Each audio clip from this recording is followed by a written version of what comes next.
Welcome to the Meath Summer Libraries Programme in 2021. We're Candlelit Tales. I'm Sorcha. This is Alan. We're going to tell you some stories. Stories about a hero, right? Which one did we say again? Fionn! Yeah, but he wasn't Fionn yet. Before Fionn Mac Cumhaill was Fionn Mac Cumhaill, he was called Deimne. Deimne means little deer, because his mother was a deer woman. He lived with two women in the mountains of Slieve Bloom, in a little house in the middle of a forest. He didn't think there was anything unusual about this, because you don't, do you, when you're small? He figured everyone probably lived in a house in a forest with two mothers. His were Boyhood, who was a druid, and Hegarty, who was a warrior, retired, semi. And then just Deimne himself. And the whole forest was Deimne's playground. I don't know if you've ever played in a forest as your playground. It's pretty good. Lots of trees to climb, streams to jump over or jump in if it's hot, places to throw stones at, really interesting sticks, all kinds of animals, if you can figure out how to be quiet enough that you don't frighten them away.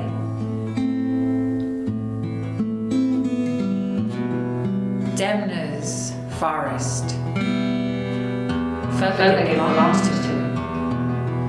He knew every corner of it. The trees that were good for climbing, the trees weren't. The dark places that got a little bit spooky. The sunny spots where you could lie out on a rock, bask in the warm world. The forest was his school as well. Boyhood used to tell him, go out into the forest, find something to watch, and then come back and tell me what you've learned. So one day Deimne went out and he saw a hawk just hanging up there in the sky. So he started to watch the hawk. Started to try and see if he could get a little bit closer to it. And he could see it. It was just hanging in the air, coasting on a current he couldn't see, hardly even flapping its wings. It looked like a painted bird on a painted sky, and then suddenly it dropped like a stone out of the sky, screaming to the ground, and he saw it catch something small and wriggling and beat its powerful wings until it rose back into the clear sky and flew away.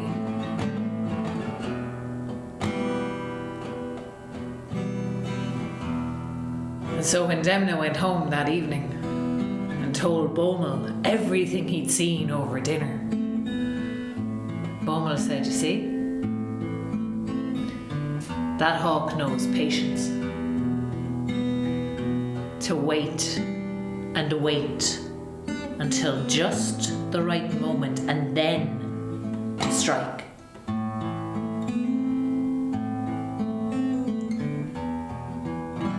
And then Deimne went out into the forest another day. He saw a whole big hive of ants. He followed one of the ants back home to it. And they were all working together. They were all moving what looked like strange patterns, but the patterns all interconnected. lines of ants going out, and he followed a whole line of them to where they were gathering little twigs, little pieces of grass, and then turning around and carrying them back to the anthill. And Deimne watched in fascination, because if he dropped a pebble in front of an ant, it didn't stop, didn't give up. It would go over, or if it couldn't go over, it would go around. But it would just go straight around and then get back on the path that Deimne had blocked, and then keep going straight home. And the things they were carrying, 4 times the size of the ant. He started trying to lift up rocks then to see how big a rock he could pick up. And he thought it was a pretty big rock. It's kind of, yay big. But it wasn't 4 times the size of Deimne. So he went home feeling a little bit defeated that he wasn't as strong as an ant. And he told Cumhaill all about it. And she said, you see, those ants know teamwork. And those ants know persistence. Nothing will stop them. Nothing will steer them away from their goal. If they're trying to get home, they'll get home. If you dropped a mountain in the way of an ant, it'd go around the mountain and get right back on track.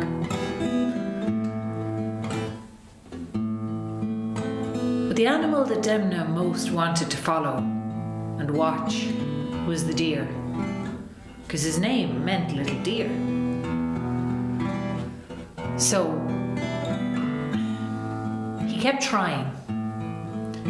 But the problem with deer was that the deer would see him coming and they would run. And all he'd see was a flash of white tails as the deer took off into the forest, way faster than he could run. So he tried sneaking up on them. No good. The deer startled and the deer ran. But then he thought of the hawk hanging up there in the sky, and he thought, well, maybe I need to hang up in the sky. Of course, he didn't have wings. So he climbed a tree. Climbed a particularly good tree next to a stream where the deer liked to come and drink. And he sat up in the tree and he waited. Just really, really still and really, really quiet. At first his bum got sore, and then his leg went to sleep. And then he started getting pins and needles in his arm. And he got really thirsty. But he stayed still. He stayed as still as a stone. And all the birds in the tree started to flutter around as if he wasn't there, as if he turned into the tree itself. And then he saw them, stepping gracefully out of the dappled shadows of the forest, with their big soft ears and their big liquid eyes and their long graceful legs, bending and drinking from the stream. And a little deer with them, a fawn, a little deer like him. And Deimne leaned forward to get a better look, just a tiny bit, just a tiny movement. And their heads came up, and their wide eyes looked at him. And then all he saw was their white tails flashing as they ran into the forest.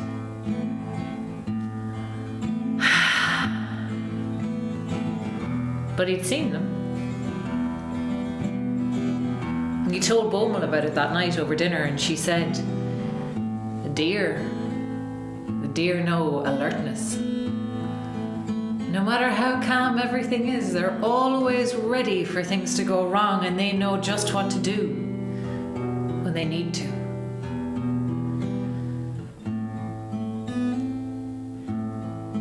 Now, Now, anytime anybody came to their little house in the mountain, Deimne hid. Leah Lucra would tell him they were going to play hide and seek. And he'd go and he'd hide. She wouldn't find him at all. He thought he was really good at hide and seek. So she was really good at finding him other times, like when she wanted him to do his chores. But whenever anybody found their way to the house, Deimne would hide and Leah Lucra would not find him until their visitor had left. This didn't seem strange when he was small, but he started to wonder about it, and he started to be curious about these people. And then, one day, a woman came to the house, and Deimne ran off to hide, before anybody even said anything.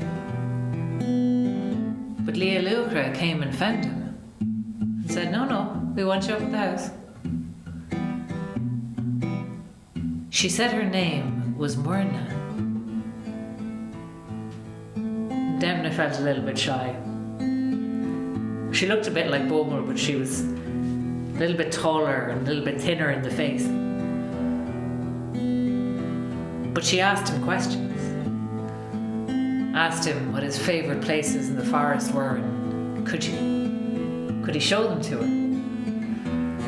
And so Deimne showed her the best tree for climbing, and showed her where the toad lived in the river, and showed her the tree that the owl lived in and didn't like him climbing. And he and Myrna played together all day. And then at night, when it was bedtime, she stroked his hair. She sang him a song until he fell asleep.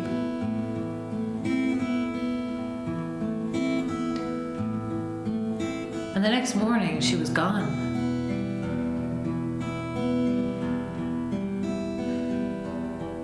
And so he went to Boyhood and he asked her, who was Myrna? Why had she come to see him, and why had she left so suddenly without saying goodbye?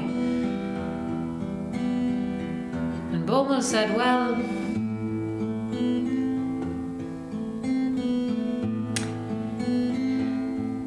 I suppose I should tell you,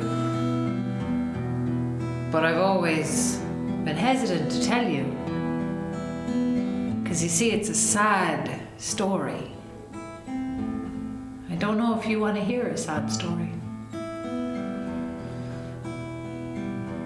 Do you want to hear a sad story? Alright. If you don't want to hear a sad story, just cover your ears for a minute. It'll be over soon.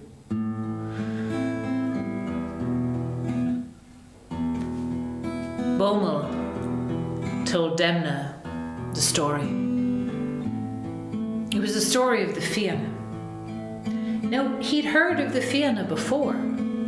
They were a great band of warriors that defended Ireland from threats from the other world, adventurers and poets and storytellers. But the story that Boyhood told him this day was different. See, there was a division that grew in the Fianna. One side was Clan Morna, and one side was Clan Bashna. And there was a man named Ull, and he was the captain of the whole Fianna, but he was also from Clan Bashna. And the leader of the other division. This is a bit confusing, isn't it? Well, listen, the other fella had a problem with Ull. MacMorna was his name. He was the leader of Clan Morna, so that's straightforward enough, isn't it? So Ull and MacMorna, they didn't get on. They started to not get on more and more. Now, the Fianna lived out in the open all summer long, hunting and fishing and living off the land. But in the winter, they used to go and stay in the houses of the kings. And in exchange, they'd act as the king's army for that whole season. If there was any trouble, if there was any attack, they'd be there. But this winter, things were so tense between Ual and MacMorna that he decided that they were going to split up. Clan Morna were going to go and stay with the High King, and he, Ual, was going to take his clan to stay in the house of the most powerful druid in Ireland, a druid named Tig. Now Tig did not much like warriors, but he agreed to this reluctantly, because if someone comes up to you and says, "Can I stay in your house?" you can't really say no. But he did it with a bad grace. The tea was never particularly good in Tig's house. The biscuits were always a little bit stale. They could tell they weren't really welcome. But Tig had 2 daughters. One was a druid like himself. One was a deer woman, a woman who could run with the deer. That's how swift and how graceful she was. And Ual and the deer woman, they fell in love. But they both knew that Tig would never allow them to marry. And so they ran away together. They married in secret. And they hoped that if they came back and said, "Hey, we're married," instead of saying, "Can we get married?" Tig might be okay with it. In the way, sometimes, if they've already done the thing, people aren't as cross. Didn't work like that. Tig was furious. He was so angry that he went to the High King of Ireland and he said, "Ual of the Fianna kidnapped my daughter, and I demand you send your army after him."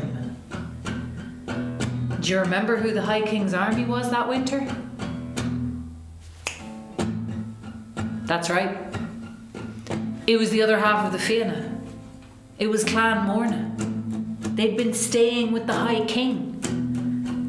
And so now, the Fianna had to attack the Fianna. And it was a terrible battle. People who'd been brothers and sisters and best friends the summer before had to fight each other to the death. But there were 2 people who'd kind of been waiting for a chance to have a proper fight.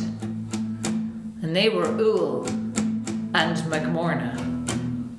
And the 2 warriors took to the field and they fought a great duel, with their swords crashing against their shields. The sound rang out over the whole of the battlefield. And then Ual drew back his sword and he gave such a terrible blow to MacMorna that it knocked his eye out of his head. You'd think that would have been the end of the fight. But it was not. MacMorna picked up his own sword and drove it into Ual's heart and killed the captain of the Fianna. And Ual's bride, the deer woman, she ran away. She knew that the one-eyed MacMorna, Gull MacMorna, because Gull means one-eyed, she knew Gull MacMorna would never stop looking for her. Because if Ual had a child, that child might grow up and challenge him one day. So she ran to her sister, who was a druid, and her sister's friend, who was a warrior. And she asked them if they would take care of her child when he came. And they said they would. Now Deimne thought about this for a little while. And he said, "Well, hang on.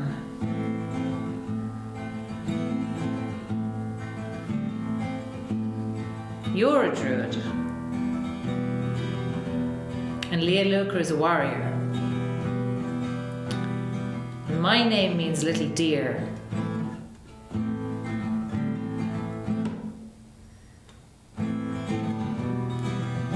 she my mother? The dear woman from the story? And Beaumont said yes. Myrna is your mother, and Uil is your father. You are Deimne MacCumhaill. And that's why we live in these mountains in Slieve Bloom, so that Gull MacMorna cannot find you. The only way to keep you safe is to keep you hidden. And so you must stay here. Stay secret. Stay safe. Deimne thought about that for a little while. And then he thought, hang on, there's definitely another way that I can be safe. If there's a big scary warrior looking for me, I can hide. Or... So he went to Leah Lucra, his other mother. Aunt? Mother? Mother. He went to Leah Lucra, who was a warrior. And he asked her, will you teach me to be a warrior? And Leah Lucra looked him up and down and said, alright. But it's not easy. And it's not quick. And you'll have to work like you've never worked before. Deimne said, all right, okay. Do you want to start with the sword first, or the spear first, or maybe the slingshot? And Leah Lucra said, no. No, we're not starting with any of that. No. You have many lessons to learn before we get to that point. Go and cut me 2 willow switches. The same length, nice and whippy and strong. So Deimne went and found 2 willow switches and cut them and brought them back to Leah Lucra, and she stripped them and she said, all right, follow me. She brought him into the forest to where there was a particularly huge old oak tree. And she handed Deimne one of the willow switches, and she took the other one in her own hand, and she said, now, catch me, if you can. And she ran around the tree, and Deimne ran after her as fast as his legs would carry him, trying to catch up with Leah Lucra, but whish, crack. She hit him across the back of the legs with the willow switch. She was faster than he was. She was a lot faster than he was. And she said, do you still want to be a warrior? And he said, yeah. That hurt, but yeah. She said, all right. Catch me. She took off running around the tree. And he ran after her as fast as his legs would carry him, but no. Whish! Crack! She got him again. And again. And again. And again and again and again and again. Over and over and over again. All day. And the next day. And the day after that. And the day after that as well. For a lot of days. Actually for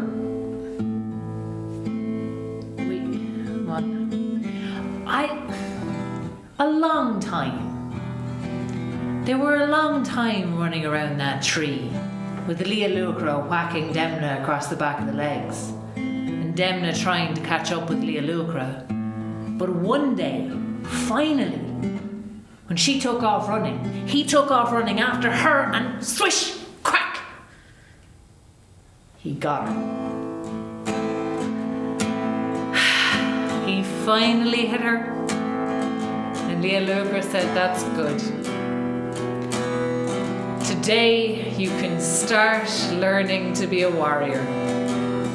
Deimne said, wait, start? I thought we were further along than start. And she said, no, this is the beginning. you are now at the very beginning. But Deimne had started to feel a certain loneliness. He spent a lot of time with Bohmel and Leah Lucra when he wanted to. But he found that the solitude of the forest wasn't as enjoyable as it had been. He felt a yearning for someone his own age. Another child to play with, to talk to. So he started to sneak away in the evenings.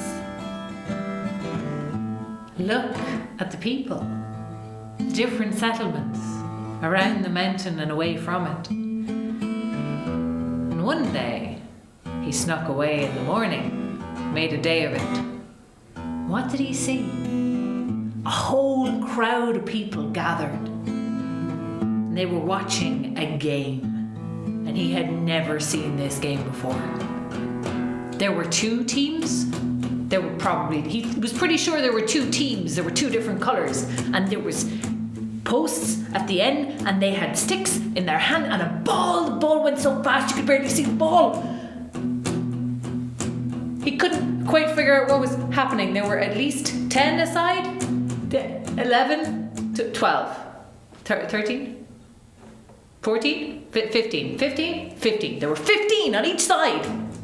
And they were playing this game and it was the fastest thing he'd ever seen. And his eyes were as big as saucers. And then another boy his age said, "Do you want to play?" And Deimne said, "Yeah." So when that game finished, the boy gave Deimne a hurl and he said, "Come on, you're on my team." And the two of them ran out into the field. And Deimne, it was so fast and it was so loud and there were so many colours and there were so many people and they were all shouting, and then he put his hand up and he caught the ball out of the air. And everyone was looking at him, coming towards him with their sticks. So he had to think really fast. So he threw it and he hit it. First try. It was a lucky one. It went right between the posts and everybody shouted on their feet. And Deimne's new friend said, "That was pretty good, but that's actually our goal. So if you could put it in the other goal next time, that would be better." And so Deimne got his first taste of hurling. Once he'd had one taste, he couldn't get enough. He started to sneak down more and more. But at the end of every game, no matter how well he played, he would turn around and run home as fast as he could, never stopping to talk to anybody, never telling them his name or where he was from. But Bohmel and Leah Lucra heard the rumours, because they had to go down from time to time, get supplies, talk to people. And they started to hear these stories of this fair-headed boy who was coming down the hill and playing amazing hurling and then vanishing into thin air. So they started to worry, because it wouldn't be very hard if you were looking for a boy like Deimne to put two and two together and figure out that this was the boy you were looking for.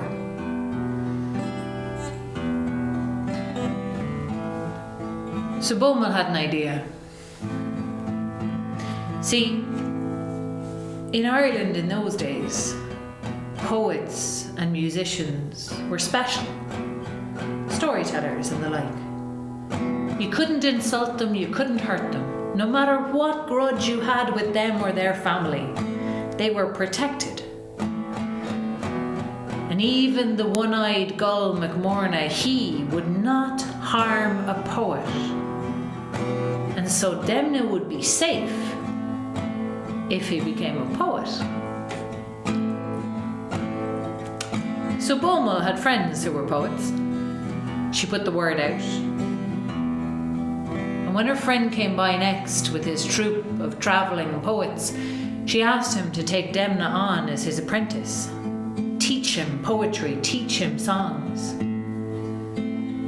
The poet agreed. And Deimne Deimne didn't know whether he was happy or heartbroken or both at the same time. He had butterflies in his stomach and he had something fizzy in his head and he couldn't figure out which way was up. He was excited and he was sad and he was afraid and he couldn't wait.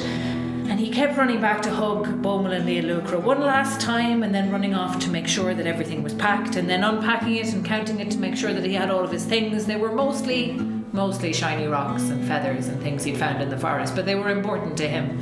And then packing them back up again. And he ran out to meet the lead poet, the person who was going to be his teacher and his instructor. And the poet said, "What is your name, son?" And Deimne said, It's Deimne. I'm Deimne." And the poet said, "Well, that's a fine name for a boy. But you'll be a man soon. It's always good to take a new name when you're moving from being a boy to being a man. And you have the finest gold hair I have ever seen. Gruig Fionn. I'd call you Fionn. Fionn's a good name. Fionn is a lucky name. You see, someday there's going to be a warrior named Fionn Mac Cumhaill who will be so great that his name will be on the lips of poets until the end of life and time." And when Deimne heard that, his heart gave a start in his chest like a deer, and he thought, oh, because he was not Deimne Mac Cumhaill anymore. He ran back to hug Bohmel and Leah Lucra one last time, and it was really the last time. And then he stepped out of the forest with his head held high. And he was Fionn